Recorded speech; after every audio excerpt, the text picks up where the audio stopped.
é que a gente ofereça alguma coisa que nos custe, que a gente vai olhar e vai saber que aquilo para nós tem valor real, tem influência real sobre a nossa vida, nossa casa, nossos negócios. E é isso que o Senhor quer. Não é uma oferta desleixada, mas sacrificial para Ele. E não é o valor, mas é aqui dentro. Porque Ele poderia simplesmente ter aceitado tudo ali, feito tudo de graça. Porque se a importância fosse o valor, o campo, os bois, Ele teria aceitado. Mas não é, ou melhor, a importância não era o preço, mas o valor. Porque aquilo tinha preço, mas Ele queria oferecer algo de valor ao Senhor. Que existe diferença. Muita coisa tem preço, mas poucas têm valor. Ofereçamos ao Senhor algo de valor, as nossas vidas diante do altar do Senhor. Grande Deus e poderoso Pai, obrigado, Senhor, por ser bondoso e misericordioso para com todos nós. Obrigado, meu Pai, por suprir nossas casas e famílias com o mantimento cotidiano. Obrigado, meu Pai, por suprir a todos nós com a vida, com a saúde, com o ar que respiramos, com a batida do coração. Obrigado, meu Pai, pelos olhos que veem, os ouvidos que escutam, a boca que fala, o nariz que cheira. Obrigado, meu Pai, por tudo que o Senhor nos concedeu. Obrigado porque é grande e fiel o Senhor, e queremos ao Senhor ofertar aquilo que nós temos de maior valor. Nós queremos oferecer ao Senhor algo que verdadeiramente toque o nosso coração e possa chamar a atenção do Senhor, de modo, meu Pai, a extinguir a praga, a extinguir, meu Pai, as enfermidades, de modo a trazer o favor do Senhor a nós, não por comprar alguma coisa, não é por isso, mas porque o Senhor reconhece em nós uma entrega genuína para a glória e louvor do Teu santo e poderoso nome.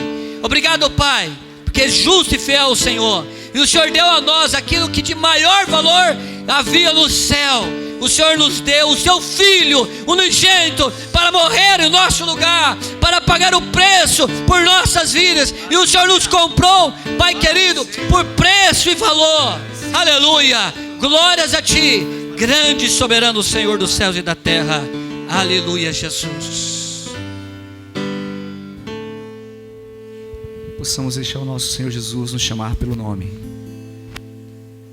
Ei, você, possamos nessa manhã deixar Jesus nos chamar pelo nome. Nós somos de um valor inestimável, diz a palavra do Senhor. Você é de um valor inestimável. Às vezes não damos o devido valor às pessoas. Às vezes não nos damos o devido valor. Quem sou eu? Porque estou aqui. Mas Jesus, Ele comprou as nossas vidas por um alto preço na cruz do Calvário. Ele pagou com sangue vertido na cruz do Calvário. Então creia, você tem muito valor. Creia, você tem muito valor. E deixa Ele te chamar pelo nome. Deixa Ele te chamar pelo nome. Porque Ele te comprou com alto preço. Que possamos amar esse Deus, amar uns aos outros e exercitar esse amor a cada dia mais. Possamos permitir que Jesus, Ele possa tomar conta do nosso ser totalmente. Amém?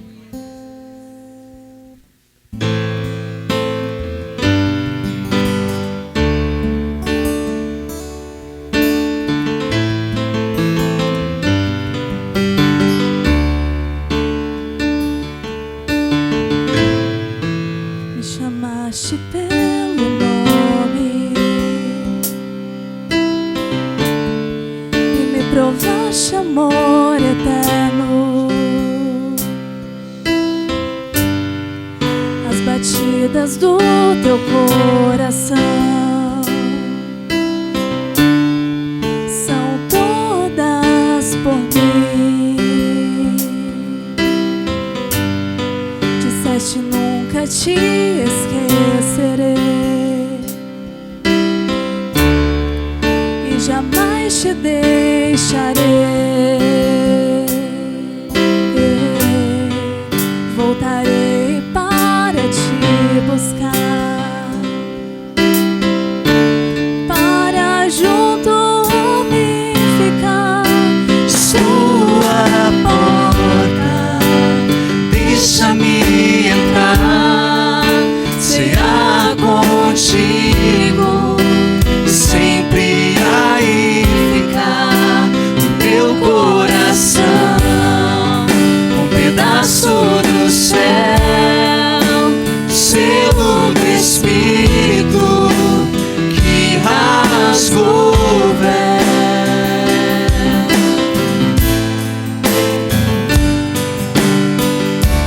Jesus te chamar pelo nome. Deixa Ele ser o dono da sua vida.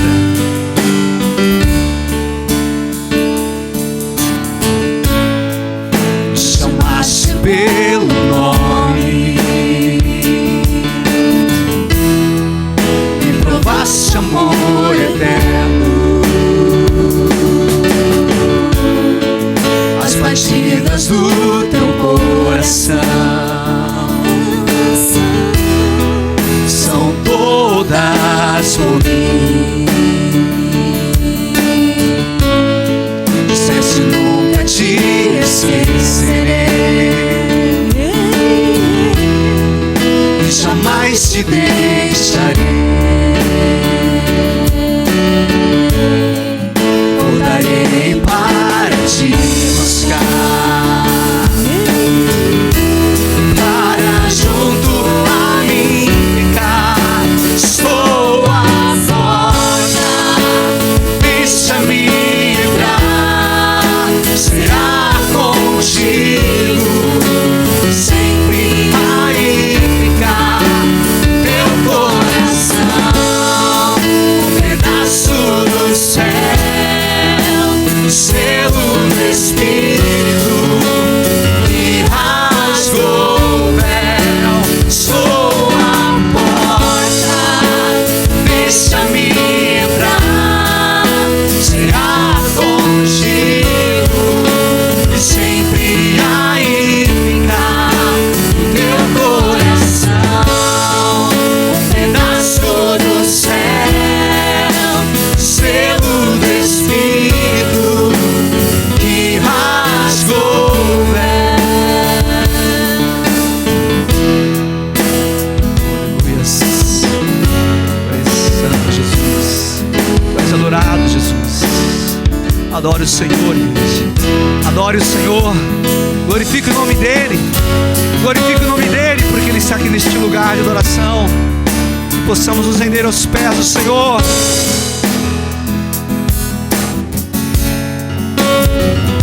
Oh, aleluia. Estou à porta, deixa-me entrar. Cear contigo, sempre aí ficar. Teu coração, um pedaço do céu, selo do Espírito que rasgou o véu. Estou à porta, deixa-me entrar. Cear contigo, sempre aí ficar. Teu coração, um pedaço do céu, o selo do Espírito que rasgou. Estou à porta, Estou à porta, deixa-me entrar. Cear contigo e sempre aí ficar. No teu coração, um pedaço do céu, selo do Espírito que rasgou o véu. Estou à porta, deixa-me entrar. Cear contigo e sempre aí ficar. No teu coração, um pedaço do céu, o selo do Espírito que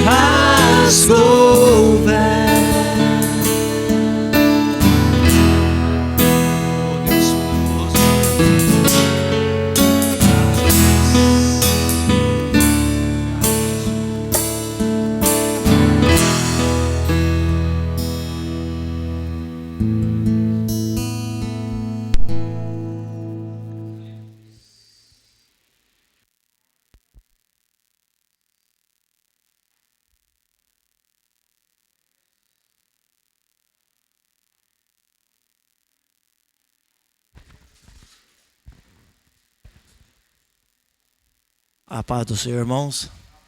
Amém. Faremos uma leitura no Evangelho segundo escreveu o evangelista Mateus, no capítulo 28 do seu livro, o primeiro dos 4 evangelhos. Capítulo 28, verso 20. Ao último capítulo, ao último verso do Evangelho de Mateus. Diz assim para nós, em nome de Jesus: ensinando-os a guardar todas as coisas que vos tenho ordenado, e eis que eu estou convosco todos os dias até a consumação dos séculos. Amém? Maravilhoso e eterno Deus. Depois de muitos louvores, sim, Senhor, depois de podermos sentir a Tua presença grandiosa em nossas vidas, meu Deus, obrigado por esta oportunidade tão especial. Agora, Senhor, de posse da Tua palavra, na responsabilidade como instrumento, Senhor, a ser usado em Tuas santas mãos, eu quero pedir que fale com a Tua igreja. Quero pedir, ó Deus, em nome de Jesus, que através do Teu Espírito Santo ministre a Tua palavra ao coração do Teu povo, Senhor, para a edificação e transformação da Tua igreja, Pai. Tudo é Teu, Pai. Tudo pertence a Ti. A honra, a glória devida ao Teu nome, Senhor, deve ser ministrada a cada dia, Pai. Obrigado por estar conosco, Senhor. Obrigado por falar conosco a cada momento. Pai amado, podemos saber, Senhor, que muitas vezes não sentimos, não ouvimos o Teu som, a Tua voz, talvez pelos exageros e problemas que nos cercam a cada dia. Mas uma coisa é certa, Senhor, o Senhor fala, o Senhor é fiel, o Senhor jamais está distante, Pai. Muito obrigado, Jesus. Amém, Senhor. A igreja pode sentar-se.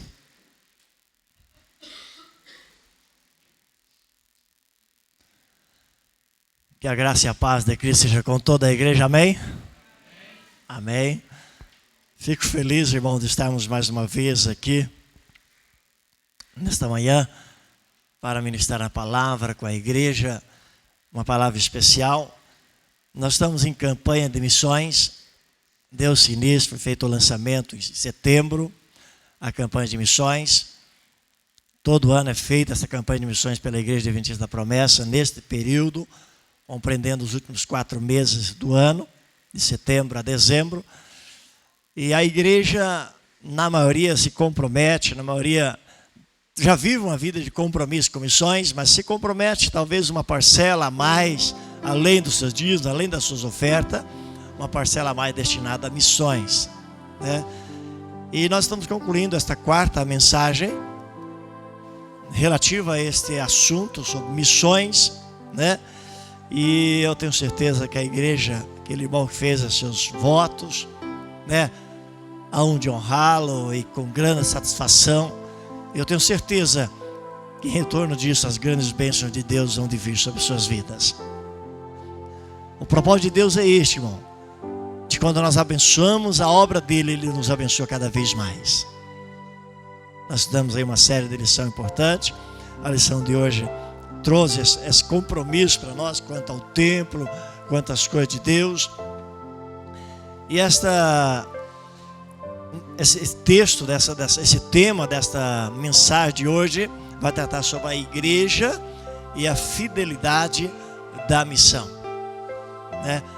Aquilo que nós nos propusemos, aquilo que nós nos decidimos, é voluntário, não é forçado, né? Voluntária, a missão é feita voluntária. Até porque quando Jesus chama os discípulos para seguirem Ele, não eram pessoas desocupadas, não eram pessoas ociosas. Jesus sempre quando chamou pessoas ocupadas para um voluntariado, para uma disposição. É isto. E aí, o texto base nós fizemos a leitura em Mateus 28, 20. Ele chama e ele diz, designa ele, diz: olha, vocês vão e ensina as pessoas a obedecerem tudo que eu lhe ordenei. A fidelidade à missão, então, nos envolve a essa situação, nos envolve a esse compromisso, né? E aí eu faço uma pergunta para a igreja de Cristo Jesus. Você já pensou em ser um discípulo de Jesus e não apenas um membro da igreja? Você já pensou em ser um discípulo de Jesus e não apenas um membro desses bancos? Essa é uma colocação muito séria que nós precisamos estar vivendo e entender o que é ser discípulo. É uma pergunta: o que é ser discípulo?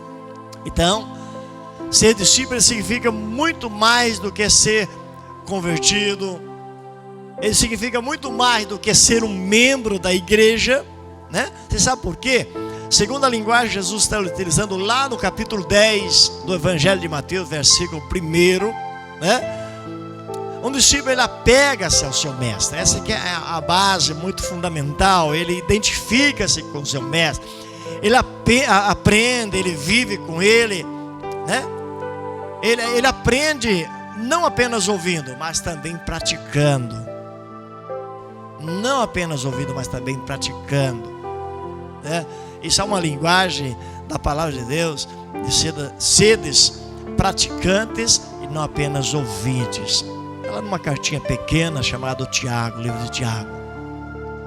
Então é muito importante nós olharmos para esses textos da palavra de Deus quando nós nos convertemos, quando nós fazemos parte de um corpo que é a igreja adventista da promessa, mas também quando nós praticamos esse ensinamento. Porque Jesus chamou 12 discípulos, e aí quando Jesus chama os 12 discípulos, ele ensina esses 12 discípulos, né, a serem capazes de ensinar os outros. E nós somos capazes de ensinar, nós somos capazes de caminhar com Cristo, pegar os exemplos de Jesus, viver aquilo que ele viveu, passar para as demais pessoas. É isso que é ser discípulo de Jesus. Não é simples um membro de um banco de igreja, mas aquele compromisso daquela missão que nós temos. Assim, um discípulo é alguém que crê em Jesus. Assim, um discípulo, além de ser alguém que crê em Jesus, ele expressa a sua fé, ele fala para as pessoas em quem ele tem crido. E um dos pontos inicial que expressa a sua fé é o ser batizado. Quando se assume esta postura, ser batizado, permanecer em comunhão com os irmãos, com a igreja, né? Permanecer firme, aprender os padrões, as verdades da fé, segundo o texto de Atos capítulo 2, 41 a 47. É muito importante olharmos para o que a Bíblia está falando, né? E aí a Bíblia diz que nós precisamos estar sermos capazes de ir ensinar as outras pessoas, ser capaz de ir falar às outras pessoas. E é importante, irmão, nós estamos vivendo este compromisso. Ontem à noite fazia uma visita num sítio, eu e minha esposa, e deixei de vir até no estudo da lição, e a gente percebe a dificuldade que as famílias têm. A gente percebe o sacrifício que as famílias estão vivendo, os problemas familiares. Nós temos, mas uma coisa eu disse para a família e eu digo para a igreja, irmãos: o Senhor dos exércitos disse: eu estarei com vocês. A linguagem do profeta Jeremias, ele disse: ó bichinho, ó povozinho de Jacó, eu sou contigo. Deus usa a linguagem para Josué, diz: ser forte, rapaz, eu vou estar com você. Então o problema todos nós temos, irmãos. Vocês pensam que eu não tenho problema? Eu tenho muito problema. Mas a igreja tem seus problemas, mas Deus, quando nos chamou, Ele chamou nós com nossos problemas para sermos úteis nas suas obras. Ele chamou nós com nossos problemas para sermos úteis. Então esse objetivo da palavra de Deus no Evangelho de Mateus, no capítulo 28, é consolidado ali em três principais fundamentos. Em três principais fundamentos que nos movimenta, que nos impulsiona, que nos faz caminhar, né? E o primeiro que Jesus utiliza ali: indo por todo o mundo e pregando o que? O Evangelho. Indo por todo o mundo e pregando o Evangelho. Esse é o movimento que Jesus quer que nós façamos, que a igreja faz, que a igreja vive esse movimento de ir e pregar o Evangelho, falar do Evangelho. Um segundo movimento muito importante que ele fala ali para a gente, quando nós estamos indo, vamos batizar essas pessoas, vamos integrar essas pessoas à igreja.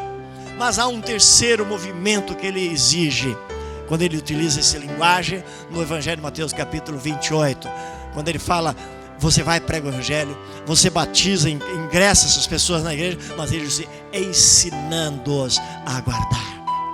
Sabe, é um movimento contínuo, é um movimento sem parar. A igreja precisa estar vivendo isso todos os momentos, sem parar, sem cessar.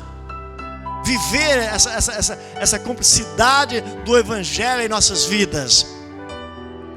E quando nós olhamos para esse texto, nós vamos ver aqui algumas verdades teológicas dentro desse texto. A fidelidade da missão, ela foi uma das prioridades de Jesus. E quando nós tratamos de missões, irmão, ela nasceu no coração de Deus. Missões não nasceu no coração do líder da igreja adventista da promessa ou de qualquer uma igreja. Não, missões nasceu no coração de Deus. E por isso lembra a sua igreja 5 vezes esta verdade, irmãos. Você pode ir lá no finalzinho do Evangelho de Mateus, quando nós lemos o texto aqui 28, a partir dos versículos 17, 18, 19 e 20. Você pode ir lá para o Evangelho de Marcos, capítulo 16, a partir do versículo 15.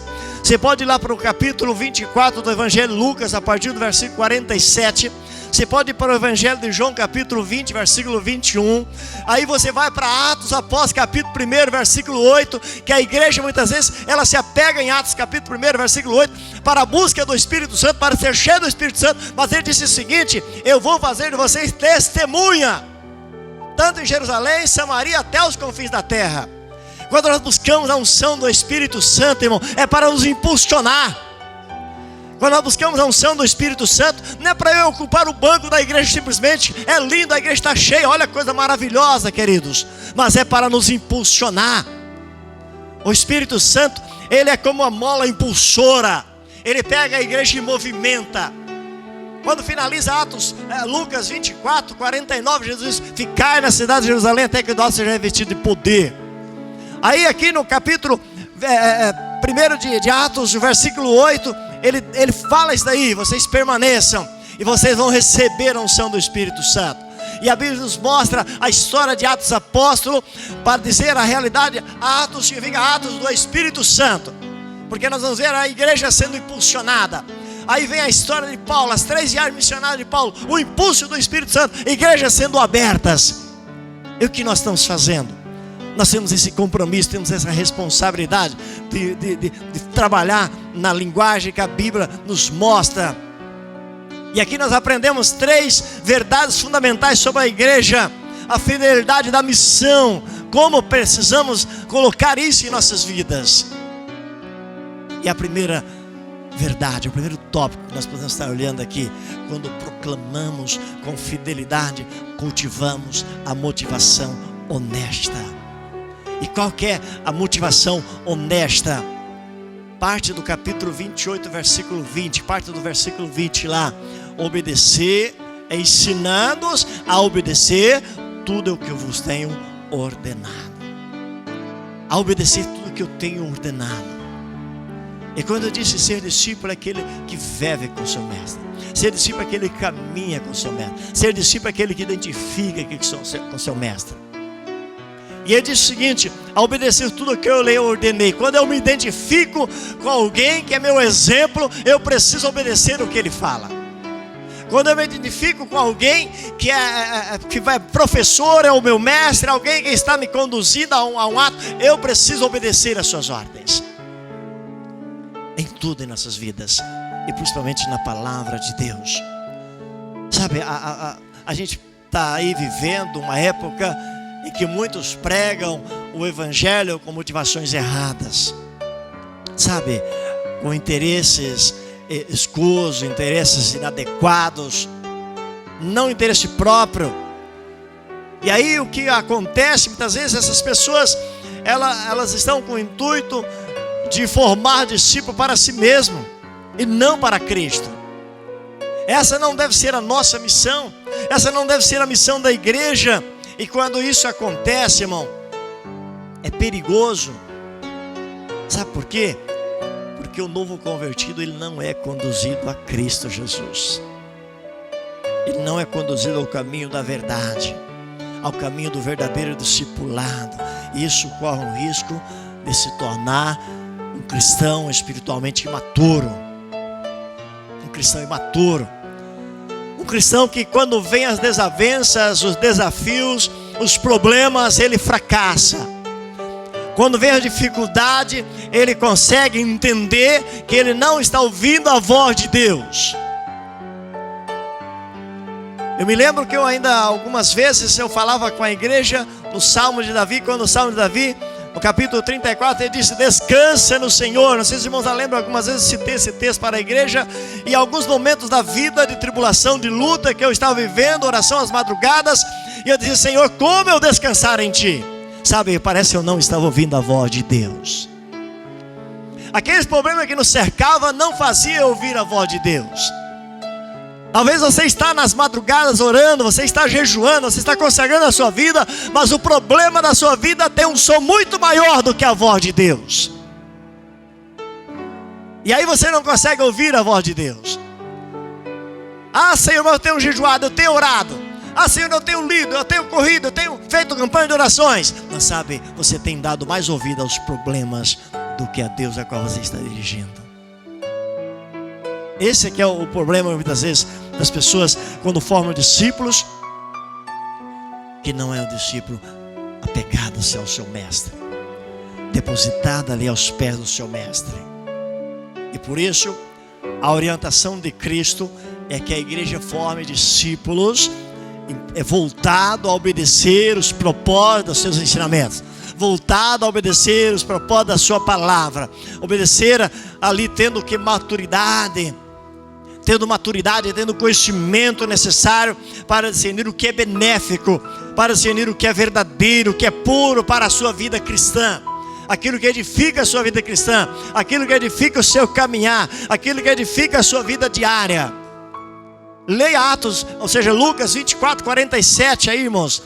Acompanhe quando nós estamos fazendo a mensagem. Lucas 24, 47 ao 49. Observa o que o texto da palavra está falando aí. Isso é para nós entendermos que precisamos caminhar aos pés de Jesus, obedecer a sua voz.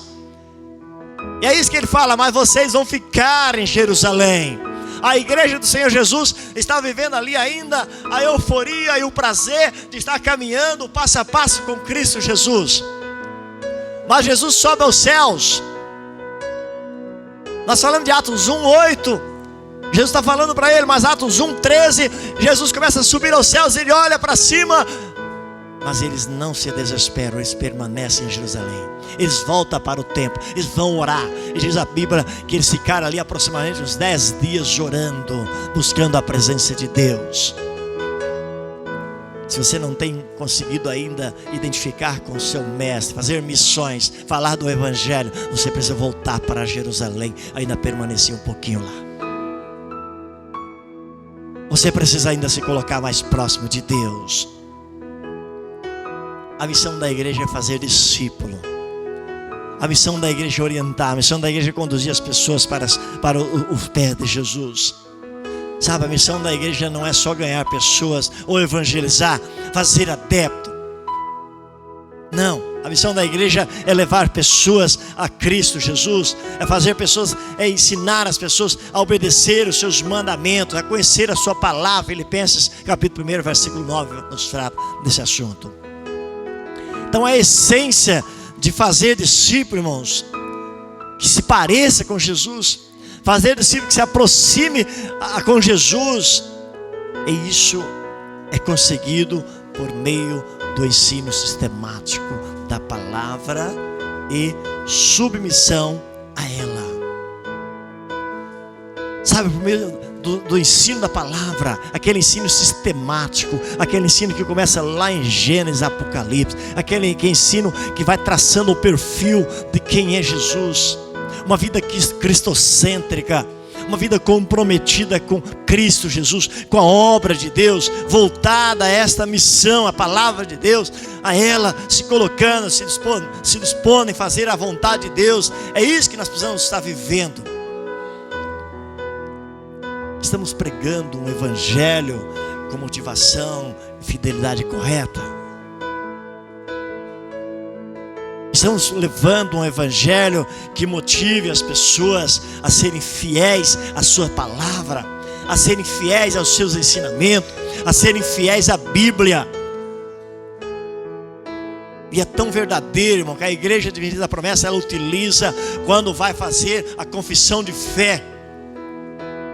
Como é que é? Como é que vocês receberam? Vocês são batizados, receberam a confissão de fé. Como é que vocês fizeram a confissão de fé? Um dos pontos primordial.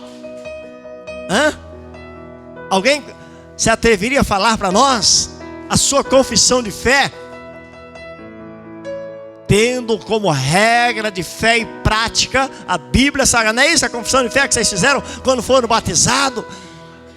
Então fazer discípulo é isso aí, é fazer você se comprometer com a palavra. Fazer discípulo é fazer você se viver a palavra, se ter aquela motivação correta. E o que é fidelidade? O que é fidelidade? Fidelidade é um atributo de quem é fiel. Um atributo de quem é fiel. E fiel é aquele que não abandona os seus compromissos. Fiel é aquele que não abandona aquilo que aprendeu. Fiel é aquele que antes, quando você foi preparado para ser batizado, você aprendeu, você conheceu. E você precisa passar à frente, você precisa ensinar as outras pessoas que vivem pelo princípio correto. Jesus pregou com a motivação honesta. E quando ele pregou com a motivação honesta, por isso ele atraía as multidões a ele, com seus ensinos práticos, com seus ensinos de libertar pessoas oprimidas, pessoas atribuladas. A igreja primitiva também, ela pregava o evangelho pela motivação correta. E por isso a palavra de Deus chega a dizer para nós: e caiu na graça de todo o povo. E aí diz o texto da palavra de Deus: e todos os dias no templo, nas casas, não cessavam de ensinar e anunciar Jesus Cristo. E todos os dias no templo, nas casas. Irmão, não é tempo de nós cessarmos. Não é tempo de nós ficarmos em casa. Não é tempo de nós descansarmos. Não é tempo, irmão. É tempo de nós sairmos, é nós visitar as pessoas. Chegou em casa, toma um banho ali, vai fazer uma oração lá com seu vizinho, vai fazer uma oração lá com alguém, vai visitar alguém, vai acompanhar alguém, vai falar do grande amor de Deus. Não é tempo, irmãos, de você ficar parado. É tempo de nós estarmos aqui, sabe por quê? Porque Cristo está voltando.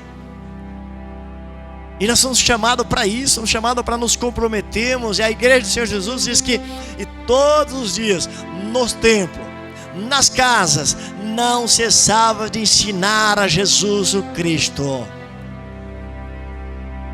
Estamos aqui hoje, mas à tarde podemos estar lá nas casas, amanhã podemos estar em outro lugar.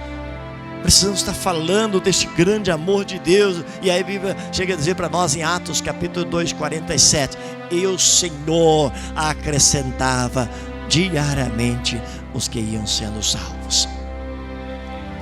Cristo, ele nos chamou para fazermos discípulos e não espectadores. A única forma da igreja local, da igreja de Cristo Jesus crescer e se multiplicar é por meio do programa sistemático de discipulado.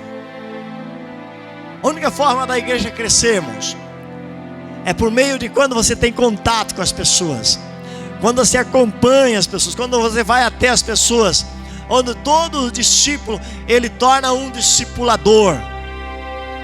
Todos nós aqui somos discípulos de Jesus, e todos nós precisamos ser um discipulador no poder do Espírito Santo. A igreja, ela foi levantada no poder do Espírito Santo. Estamos chegando em janeiro, vamos fazer novamente o ênfase como que a igreja Adventista da Promessa foi iniciada, no poder do Espírito Santo. Então, se a igreja foi iniciada no poder do Espírito Santo, ela precisa ser discipuladora também no poder do Espírito Santo. A nossa motivação correta de pregar o Evangelho, de falar da grandeza de Deus, é fazer discípulos. É fazer discípulos. Qual deve ser então o conteúdo da nossa pregação? Aí vem o segundo tópico. O conteúdo da nossa pregação. Quando proclamamos com fidelidade, nós enfatizamos o conteúdo correto. Mateus 28, o versículo 20. O que diz lá? É ensinando-os a guardar todas as coisas que eu vos tenho falado, que eu vos tenho mandado. Então o conteúdo da proclamação, do ensino da igreja, ela não pode ser outro.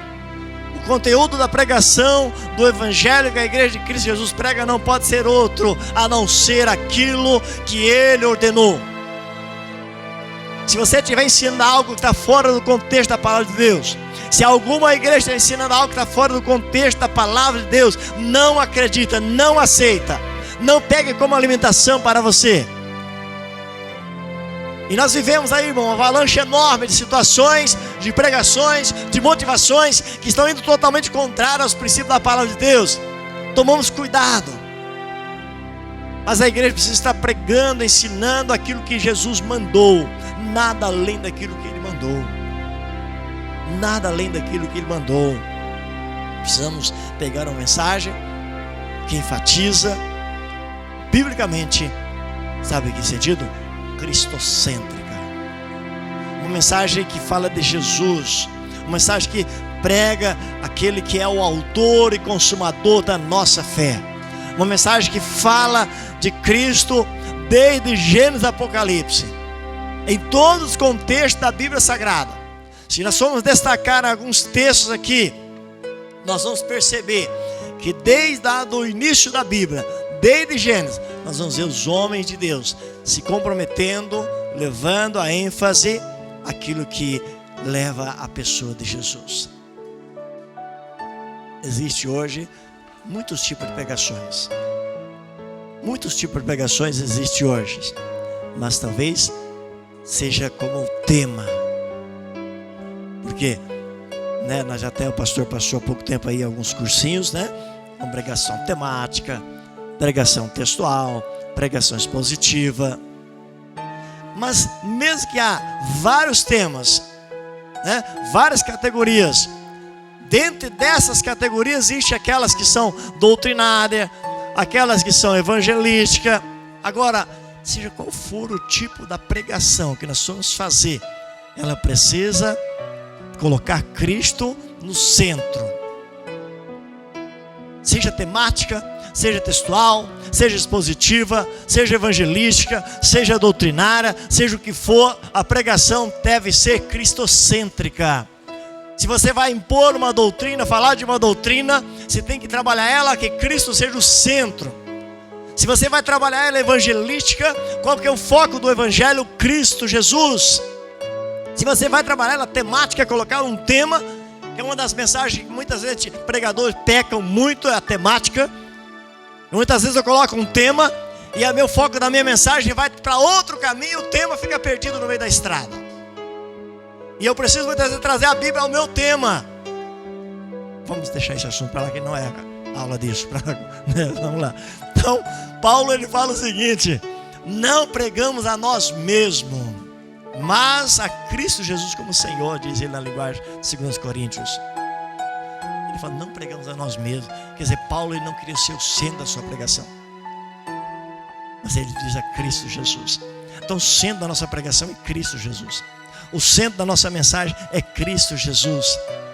Irmãos, aqui tem vários textos importantes, Vou só citar os textos, irmão, leia em casa, que todos esses textos ele está voltado na linguagem de que Cristo é o Senhor, Jeremias 23:5, Zacarias 3:8, Zacarias 6:12, Isaías 4:2, Zacarias 9:9, Isaías 42:1, Gênesis 3:15, esse a igreja sabe decor, Atos 4:12, a igreja sabe decor também, Efésios 1:3, João 14:6, esse mais decora ainda, João 14:6, Imagina, irmão, todos esses textos que está colocado aqui, existe muito mais.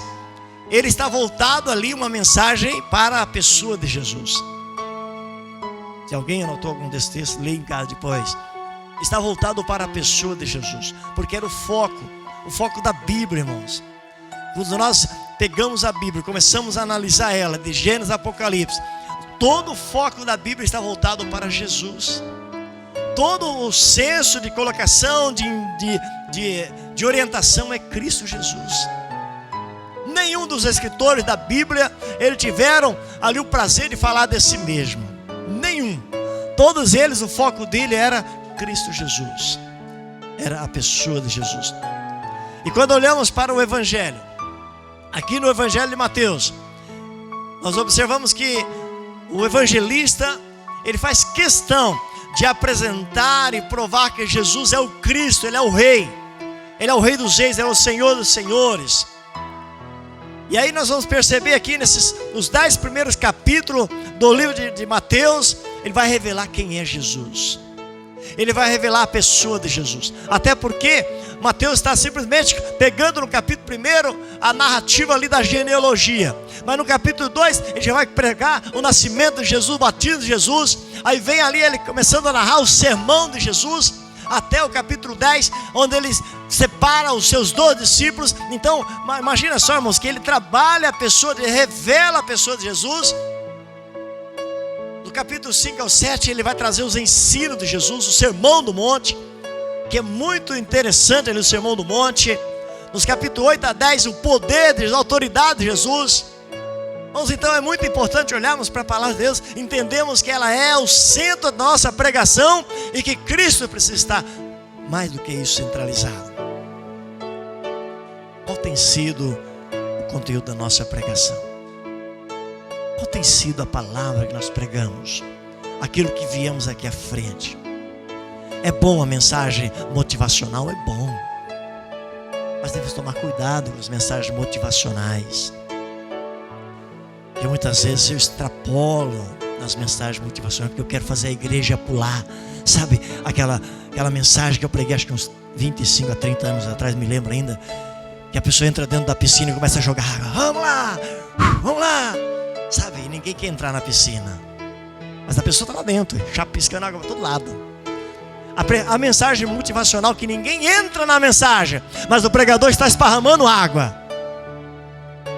Então eu preciso trazer uma mensagem que a igreja entre na mensagem, que a igreja entenda a palavra de Deus. E qual tem sido então o conteúdo da nossa mensagem, da nossa pregação? E é interessante, irmãos, quando olhamos para os 4 evangelhos, nós vamos perceber eles trabalhando de uma maneira muito importante. Como eu já disse, o de Mateus, ele apresenta Jesus como quem? O Rei dos Reis. O livro de Mateus, ele apresenta Jesus como Rei. Agora o livro de Marcos, ele apresenta Jesus como servo de Deus. Como servo de Deus. O livro de Lucas apresenta Jesus como quem? O Filho do Homem. Parece que Lucas faz uma relação com o livro de Ezequiel. O livro de Ezequiel faz questão de trabalhar muito também o Filho do Homem. E aí quando nós vamos para o Evangelho de João, nós vamos ver Jesus sendo trabalhado como Filho de Deus. Como Filho de Deus. Começa desde o primeiro capítulo ali, o versículo 1. No princípio era o Verbo estava com Deus, e o Verbo era Deus. E aí ele trabalha todo o seu livro voltado a Jesus como Filho de Deus. Então observa só que todos eles falaram desde o nascimento, da vida, da morte, da ressurreição, da ascensão, da segunda vinda de Cristo, seus ensinamentos à igreja. Assim como Atos capítulo 17, versículo 3. Quando eu disse Mateus, ele vai trazendo todo esse perfil. Lá no finalzinho do seu livro, 24 em diante ali, ele vai trabalhar o quê?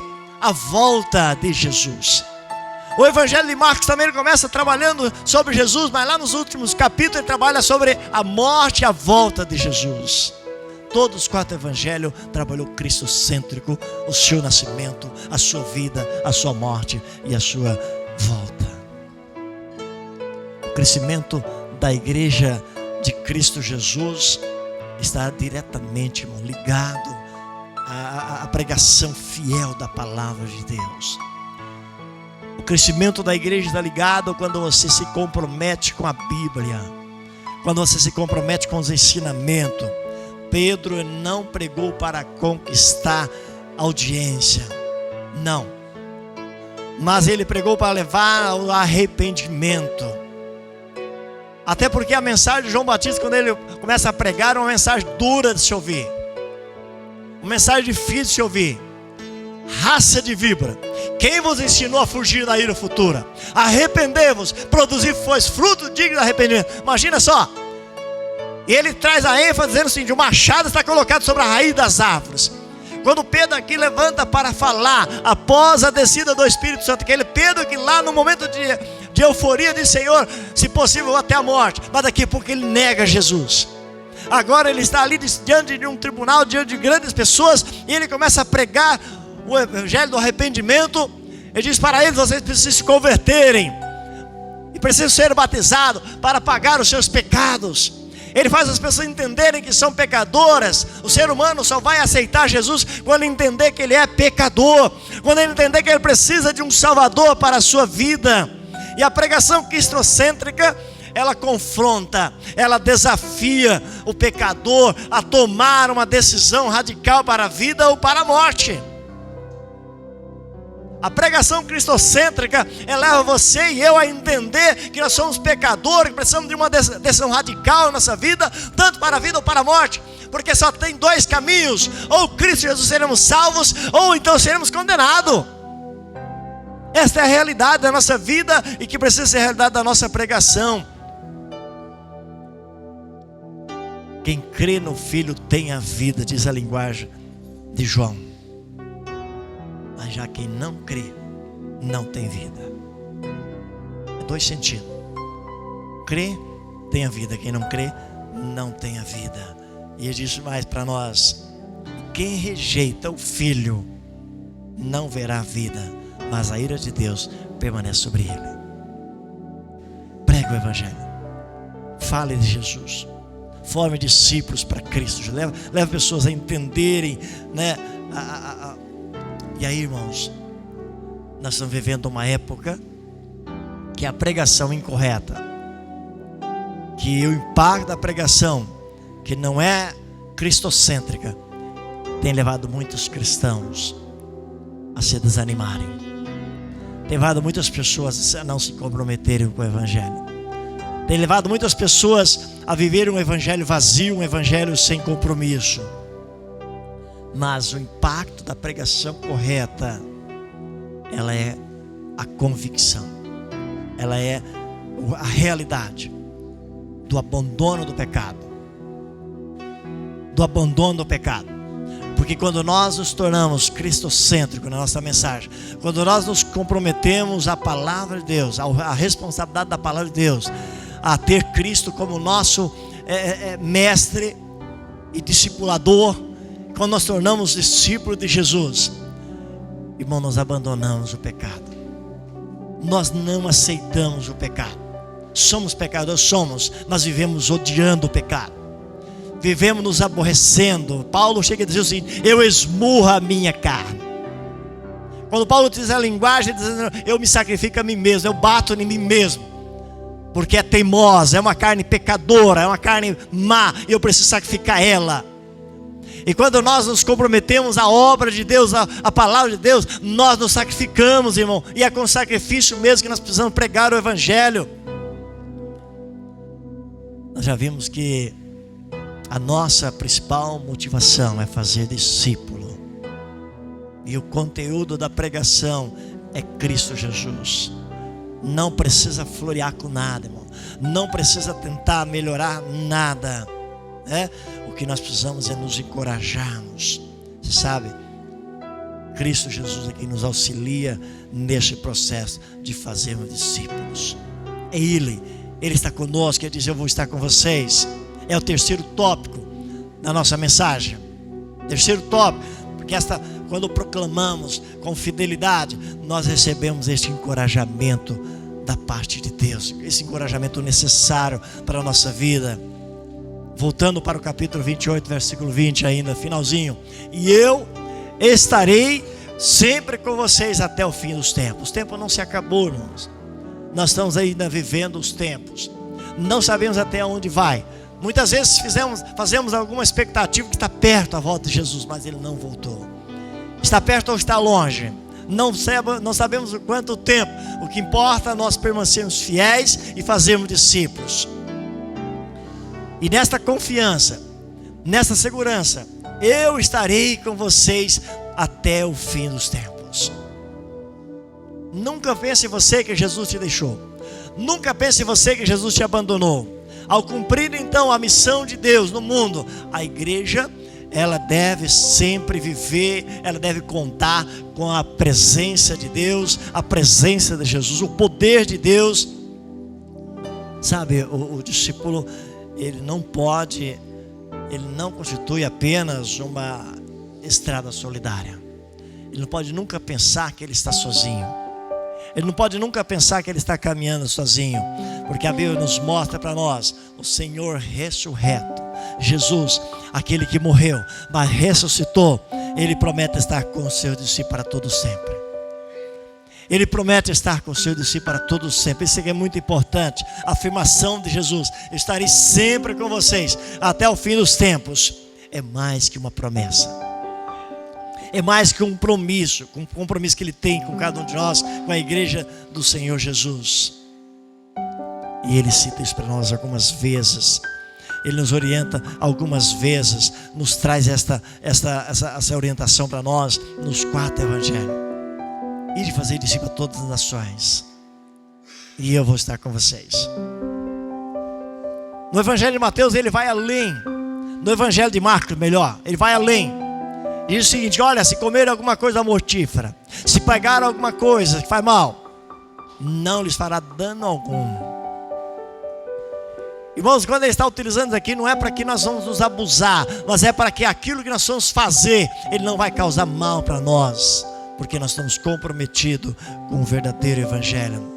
Jesus, ele apresenta para nós, tanto em Apocalipse capítulo 1, versículo 13, capítulo 3, primeiro, e alguns outros textos mais, como aquele líder que em suas mãos está a plenitude do Espírito Santo.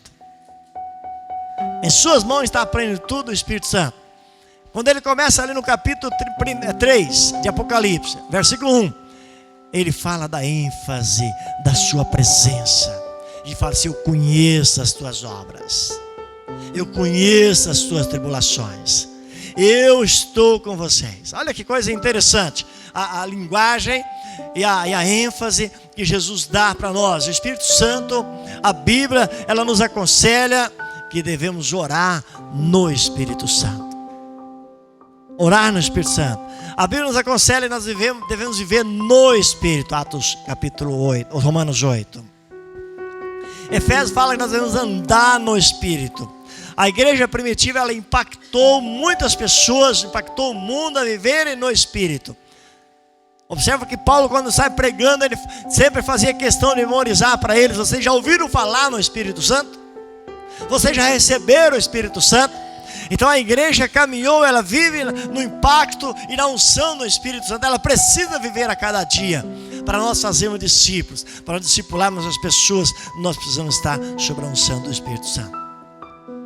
Jesus prometeu, quando ele ia subir aos céus, lá no Evangelho de João capítulo 16, ele fala que a igreja não estaria sozinha, mas quando ele saísse, haveria de vir um outro Consolador, e que o Espírito Santo estaria orientando a igreja.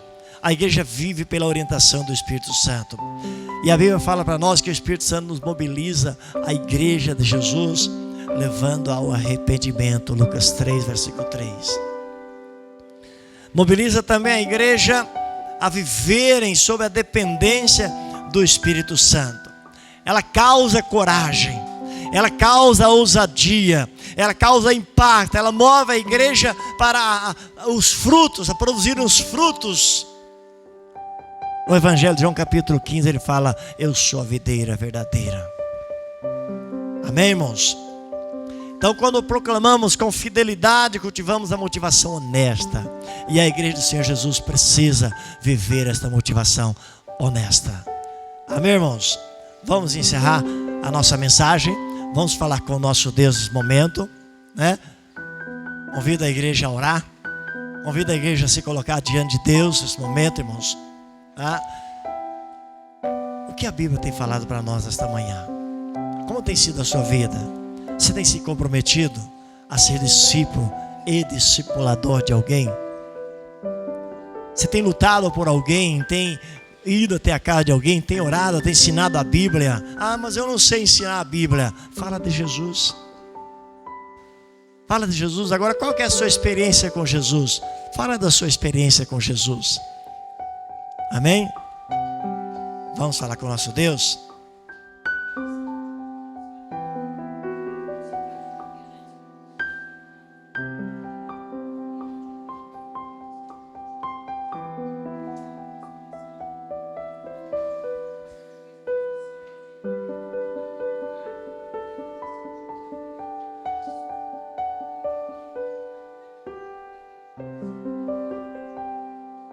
Amém. Então a nossa irmã Antônia está pedindo ali, confirmação de pedidação da Núbia, né? Já está aqui.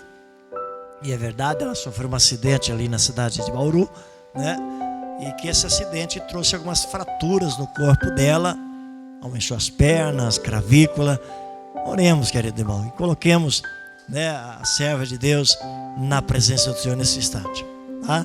Temos também alguns outros pedidos de oração aqui, né? A Lucileide, ela pede oração, ela fala que estará fazendo uma cirurgia, né? A diaconisa Sueli também pede oração pela sua saúde, né? E precisamos estar orando, né? Nossa irmã Maria Vitória Benites, né? A nossa irmã Núbia, nosso irmão Denilson pede oração, né? Pela sua quebradura dos pés. Hoje, graças a Deus, está aqui conosco, né? Tem tido essa força, né, Deus? Não é fácil, né? Mas Deus tem dado vitória para ele. Está aqui, continuemos orando pelos servos de Deus, tá? Oração também pelos programas da agenda de dezembro. Dia 10, sábado próximo, né, pastor? Temos Santa Ceia. Vamos estar orando, né? Para que Deus possa nos estar dando força, alegria e preparando-nos para tomar a Santa Ceia do Senhor. Dia 16 também é o casamento, né? Da Daiane e do Jonathan, que Deus abençoe grandiosamente. E dia 18, confraternização. Amém? Vamos orar? Oi? 7. Amém.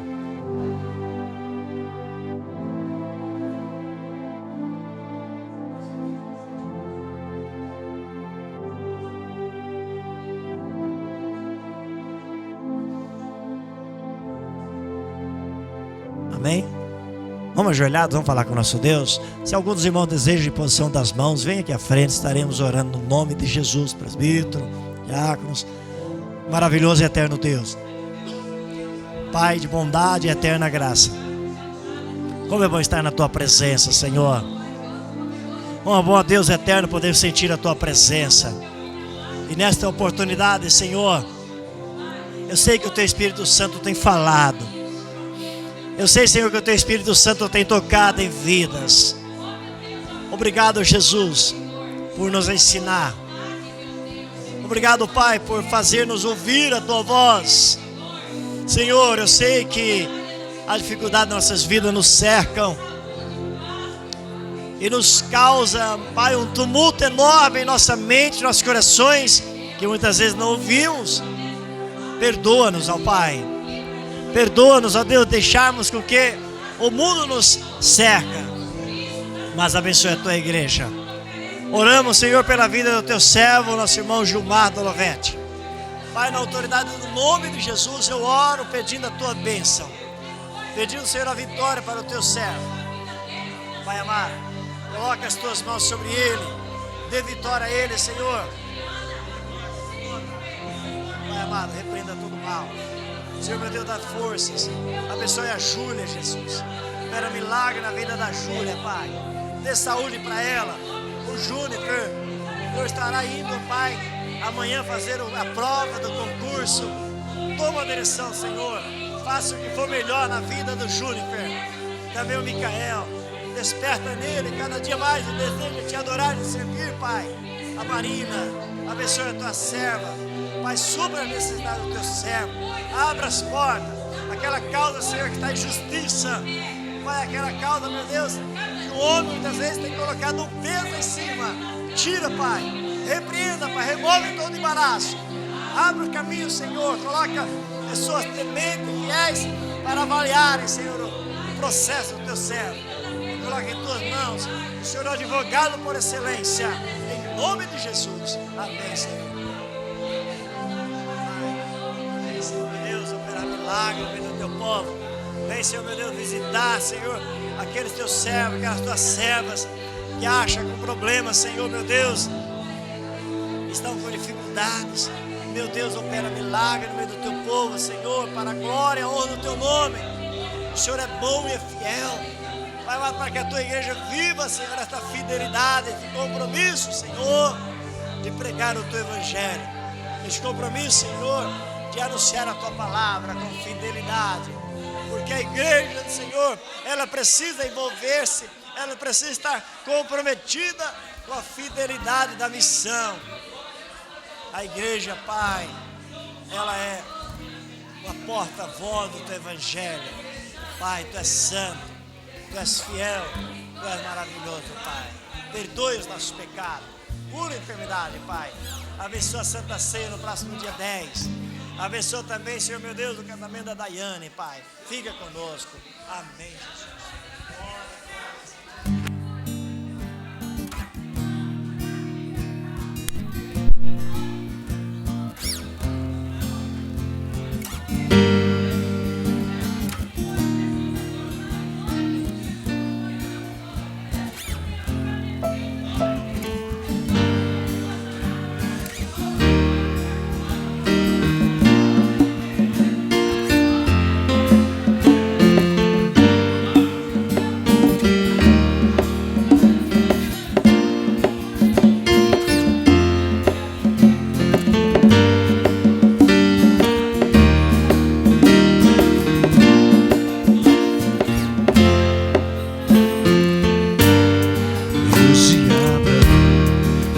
Para cumprir promessa feita a mim,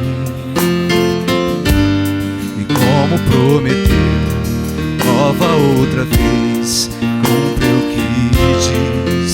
Se o vendaval vier me abater, firme estarei.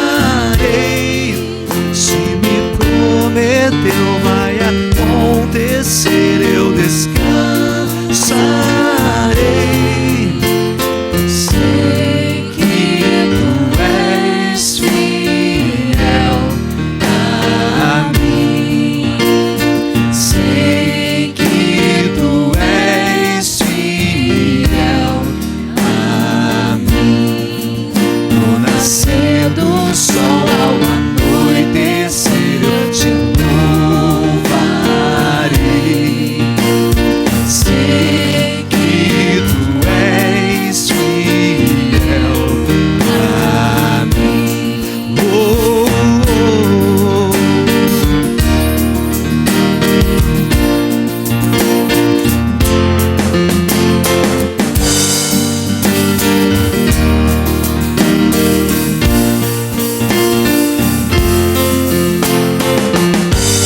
Início, meio e fim, tudo vai passar, permanecerá. E hoje posso ver que não há que tu não possas fazer. Se o vendaval vier me abater, firme estarei. Se me prometeu, vai acontecer, eu descansarei. Sei que tu és fiel a mim. Sei que tu és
fundamento jamais me deixará. Minha fé está em Cristo, me ancora no mar. Meu firme fundamento jamais me deixará. Minha fé está em Cristo, me ancora no mar. Meu firme fundamento jamais me deixará.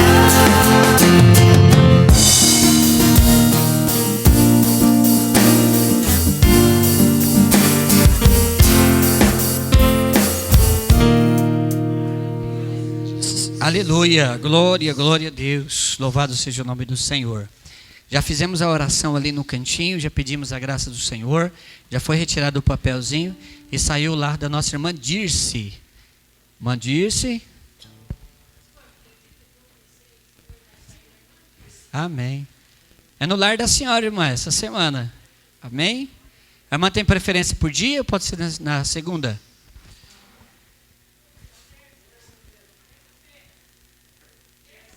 Terça-feira, então, irmãos. Amém. Então, na terça-feira estaremos ali na casa da nossa irmã Dirce, orando e buscando a face desse Deus maravilhoso. Porque Deus sabe todas as coisas e direciona, né? Eu sei que há bastante expectativa. Está quase acabando os papelzinhos. Eu falo, poxa, não vai sair a minha casa também, né? Você vê que Deus está deixando a minha casa por último. Está indo, né? Hã? Não, vai sair também, está ali, está aqui também. Logo vai sair, em nome de Jesus, nós estaremos juntos, né? Na casa de cada lar, dos nossos queridos irmãos, né? O Senhor colocou esse projeto em nosso coração. E aí, quem gostou do projeto? Quem achou legal? Quem achou bom? Glória a Deus, né? Ou seja, a ideia é o seguinte: ao longo dos dias, não ficará uma casa sem a igreja ir, né? E mesmo aquelas que não deu certo de ir, a gente vai voltar a ir, né? Foi o caso de algumas situações que aconteceram, mas nós vamos lá, em nome de Jesus, assim que o Senhor nos der, né, abrigo e condições.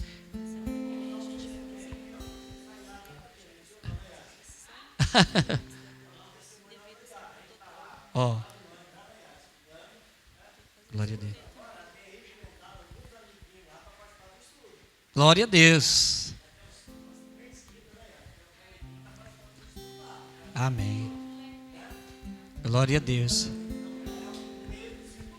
Verdade, verdade. Glória a Deus. Amém. Louvado seja o nome do Senhor. Isso. Sim. Sim. Sim. Aham. Sim, vamos orar. Sim, vai dar sim, em nome de Jesus. Vai sim, vai dar certo. Irmãos, eu quero passar a palavra para o nosso irmão Gilmar. Ele tem uma palavrinha rápida, um testemunho. E voltamos à nossa oração final por esses pedidos, né? E encerramento. A paz, igrejas. Feliz sábado. Igreja, eu quero testemunhar a respeito do irmão da Marina, Ademir Alves do Reis, que muitos aqui conhecem como Lulinha. Ele estava numa situação crítica lá em Dourados, no hospital, no UTI, e ele não estava conseguindo respirar, era só através de aparelhos. Ele não conseguia se alimentar, só através dos aparelhos lá, e também beber água, ele não podia. E eu quero testemunhar aqui aos irmãos que um telefonema que a Marina recebeu já se encontra melhor, ele já vai conseguir beber água, que não estava conseguindo. Ele já vai sair dos aparelhos, já vão tirar ele do aparelho, graças e para a honra do Senhor Jesus. E quero pedir aos irmãos que continuem orando no sentido de que Deus faça um milagre ali por completo. Que não só a cura carnal, mas também emocional e espiritualmente, para que ele venha para o Senhor. Que através dessa cura, desse milagre que o Senhor faz na vida dele, que ele venha reconhecer o amor de Deus e o poder de Deus e que ele venha glorificar Deus junto conosco aqui nessa igreja, em nome de Jesus. Eu peço que os irmãos orem nesse sentido também, tá bom? É isso que eu tenho a agradecer em nome de Jesus. Glória a Deus. Aí mais uma noticiazinha para nós orarmos. O engraçado é que o primeiro ar a ser comprado não chegou, que é o de 24. Mas os 3 de 60 mil já chegou. Tem um aqui já dentro da sala, se você olhar pela vida daquela janela, que a caixa é grande, já está ali. E os outros 2 já estão na Nova Andradina. Aí nós estamos organizando, né, juntamente com o pessoal que é responsável, para a efetiva instalação no local, né? Então logo estará sendo colocado ali todos os ares. Vocês já perceberam que já está terminando, faltam uns detalhezinhos ali para a instalação. Aí logo nós vamos colocar os outros 3 ali, né, vai ser instalados também, o de 60 mil. O de 24 vai demorar uns dias, mas já colocando o de 60 já fica bom, né? Já vai melhorar bastante em nome de Jesus. E peço aos amados que podem vir, como vocês ouviram, o presbítero João tem um compromisso, não estará aqui, mas o nosso querido diácono Gessé tem se fortificado aí, né? Deus tem abençoado durante os dias da semana, tem vindo, tem feito os detalhes, que é tanto detalhezinho que a gente olha assim e fala, bom, isso é só para quem entende, né?